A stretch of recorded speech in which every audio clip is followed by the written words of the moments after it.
Hello, what's up guys? This is me MD Imran and you're watching MD Explain।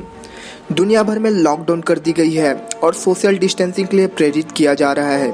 ये सारे कदम इसलिए उठाए गए हैं ताकि कोरोना वायरस के संक्रमण को फैलने से रोका जा सके और इससे लगातार बढ़ती जा रही मौतों के सिलसिले को थामा जा सके, जिससे इंसानों की जिंदगी बदल सी गई है। लेकिन इन पाबंदियों का एक नतीजा ऐसा भी निकला है जिसकी किसी को भी उम्मीद नहीं थी। सुबह अक्सर नींद अलार्म से नहीं परिंदों के शोर से खुलते हैं, जिनकी आवाज़ भी हम भूल चुके थे। सड़कें वीरान तो हैं मगर मंजर साफ हो गया है। सड़क किनारे लगे पौधे एकदम साफ और फूलों से गुलजार यमुना नदी तो इतनी साफ हो गई है कि पूछे ही मत। सरकार हजारों करोड़ खर्च करके भी जो काम नहीं कर पाई, लॉकडाउन ने वो कर दिखाया है। नहीं समझे तो फॉर एग्जाम्पल, जब कोई जानवर हमें नुकसान पहुंचाने की कोशिश करता है तब हम इंसान उसे पकड़कर पिंजरे में बंद कर देते हैं या फिर उसे मार डालते हैं। करंट सिचुएशन में धरती भी कुछ हमारे साथ ऐसा ही कर रहा है। टेक्नोलॉजिकल एडवांसमेंट की हाईएस्ट लिमिट तक पहुंचने और अपने आप को धरती की सबसे इंटेलिजेंट और ताकतवर स्पीसीज प्रूव करने के इस रेस में हमने धरती को और उसके हर पहलू को काफ़ी ज़्यादा नुकसान पहुंचाया है। और इतना ही नहीं, नतीजा ये हुआ कि एक छोटे से वायरस ने पूरी ह्यूमन स्पीसीज को घुटनों पर लाकर रख दिया है। आपको जानकर हैरानी होगी कि कोरोना के कारण धरती का पोल्यूशन कम होता जा रहा है। इसमें काफ़ी कुछ इम्प्रूवमेंट देखने को मिला है। चाइना दुनिया का सबसे बड़ा इंडस्ट्रियल हब माना जाता है और जाहिर सी बात है, जहां इंडस्ट्रीज होगी वहां स्मोक, पॉइजनस गैसेस, कोल कंजप्शन और अल्टीमेटली पॉल्यूशन तो आम सी बात है।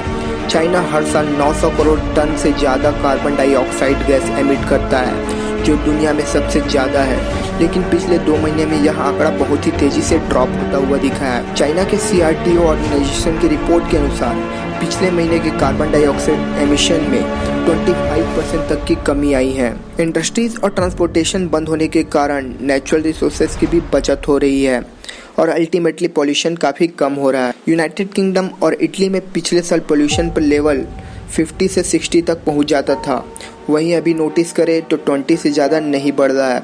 अगर बात करें हमारे देश भारत की तो दिल्ली का पॉल्यूशन लेवल नॉर्मल 150 से 160 तक रहता है, लेकिन कोरोना वायरस के ट्रांसमिशन के बाद वेदर 70 से 80 तक ड्रॉप हो गया है और कहीं कहीं तो air quality index as low as 27 measure किया गया है। कई लोगों तो दावा भी कर रहे हैं उन्होंने इससे ज़्यादा क्लियर स्काई अपनी पूरी लाइफ में नहीं देखा। सिर्फ दिल्ली के ही नहीं बल्कि पूरे भारत के शहरों में आपको आजकल यही देखने को मिलेगा। जाहिर सी बात है यार, जब पूरे देश के 135 करोड़ इंडियन घर के अंदर होंगे तो पॉल्यूशन करेगा कौन। वैसे दोस्तों, आपको एक इंटरेस्टिंग बात बताना चाहूँगा। इस वीडियो के बनने के समय तक दुनिया भर में कोविड-19 से मरने वाले लोगों की संख्या 1,45,800 क्रॉस कर चुका है। लेकिन क्या आपको पता है कि पॉल्यूशन के कारण हर साल पूरी दुनिया में 46 लाख लोग अपनी जान गंवा देते हैं। इनमें से केवल 22 लाख लोग तो सिर्फ इंडिया और चाइना के ही होते हैं। ओजोन लेयर हमें सूरज से आने वाली हार्मफुल अल्ट्रावायलेट रेस को प्रोटेक्ट करता है, लेकिन ये अपने आप को ही हम इंसानों से नहीं बचा रही है। हमने अपने बचपन में पढ़ा है कि ओजोन लेयर में छेद हो चुका है और यह तेज़ी से ख़त्म हो रहा है, लेकिन पिछले कुछ साल में ये काफ़ी तेज़ी से रिकवर कर रहा है। हर साल इसमें 1 या 2% का इम्प्रूवमेंट रिकॉर्ड किया जा रहा है, लेकिन साल 2020 में पॉइजनस गैसेस के एमिशन रिकॉर्ड ब्रेकिंग गिरावट के बाद ओजोन लेयर और भी काफ़ी तेज़ी से रिकवर होने लगा है। वैसे पॉल्यूशन से मेरा मतलब सिर्फ एयर पॉल्यूशन नहीं था।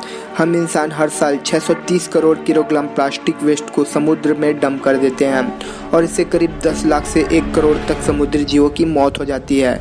कोरोना के कारण प्लास्टिक का इस्तेमाल भी बहुत कम हुआ है और अल्टीमेटली समुद्री जीवों के मौत के आंकड़े भी कम होंगे। वह सड़क जहां कल तक पैर रखने की भी जगह नहीं थी और हर वक्त गाड़ियों की शोर गूंजती रहती थी, वही सड़क आज खाली पड़ा है। इसका नतीजा ये निकला है कि नॉइस पोल्यूशन भी बहुत ज़्यादा कम हो गया है। जैसे कि मैंने पहले ही आपको बताया था कि सारी दुनिया में इंडस्ट्रीज बंद पड़ी है और ऑलमोस्ट हर जगह पर काम रुक चुका है। और अगर तुम बात करो माइनिंग की तो कोई भी देश इस बात पर अभी ध्यान नहीं दे रहा है। अमेरिका भी अपने बुरे समय से गुजर रहा है। अगर वही हम बात करें तेल और नेचुरल रिसोर्सेज की माइनिंग की तो फिलहाल यह भी अभी पूरी तरीके से बंद है। इससे न सिर्फ कार्बन डाइऑक्साइड बल्कि नाइट्रोजन ऑक्साइड गैसेस भी कम रिलीज हो रहा है। सिंपल सी लैंग्वेज में कहें तो कोरोना धरती को उसके हेल्थ के हिसाब से हर तरह से सेफ रख रहा है। ना तो उसके रिसोर्सेज का ज़रूरत से ज़्यादा इस्तेमाल हो रहा है और ना ही उसका एनवायरनमेंट प्रदूषित हो रहा है। लोगों ने तो अभी पेड़ काटना भी बंद कर दिया है और ओजोन लेयर रिकवर हो रहा है।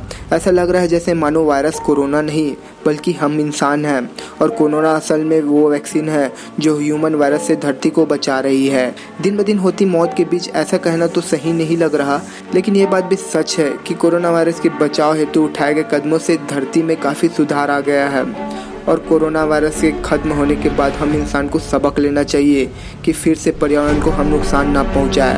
होप आप लोगों को ये जानकारी अच्छी लगी हो तो एक लाइक कीजिए और इस वीडियो को ज़्यादा से ज़्यादा शेयर कीजिए। फिर मिलते हैं इसी तरह की वीडियोस के साथ, तो गुड बाय, टेक केयर।